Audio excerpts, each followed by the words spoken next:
Жайлоодогу бакчалар долбоору алыскы райондордо жайгашкан жетүүгө кыйын болгон жана бийик тоолуу жайыттарга арналган.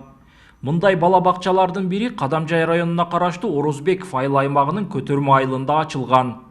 Күн бала аталышындагы балдардын өнүгүү борборунда 75 бала күнүнө 3 сааттан окуу сабактарын өтүү менен сүйлөөнү, эсептөөнү жана башка керектүү көндүмдөрдү үйрөнүшөт. Интеллектуалдуу өнүктүрүүчү оюндар ойнотулуп, чет тилдер окутулуп, мастер-класс жана энелер мектеби да бар. Бакчага барбай калды, 11-де бүтүштү, азыр мына тойду аябай жакшы башкарышат да. Мен дүйнө жүзүн башкарган кичинекелерим ошондой өсүшүн кааладым. Ушуга ата-энелерге айтып, түшүндүрүп, бизге как раз ушундай долбоор келип турат, келиңиздер деп ата-энелер менен сүйлөшүп, ата-энелер макул болуп, ата-энелерге рахмат баарын. 6 тарбиячы, жардамчылар менен 6 айылдык келиндерибизди, үйдө отурган келиндерибизди жумуш менен камсыз кылдык. Кыргызстанда 2011-жылдан бери ар жылы жайлоо бала бакчалары уюштурулуп, алыскы жана тоолуу аймактарда жашаган балдар үчүн эрте өнүгүү мүмкүнчүлүгү түзүлөт.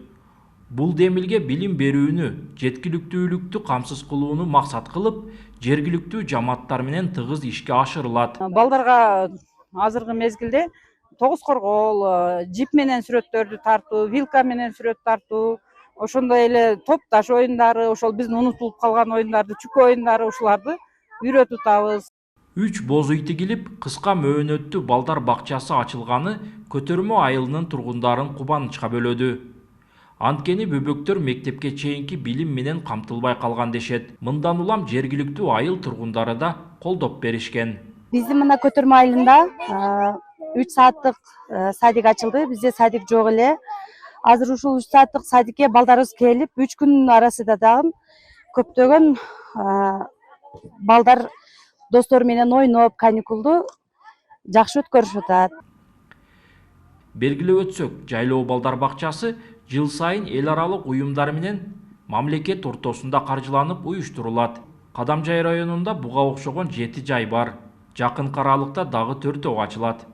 Улан Маккамбаев, Адыл Орозалиев, ЛТР, Баткен облусу.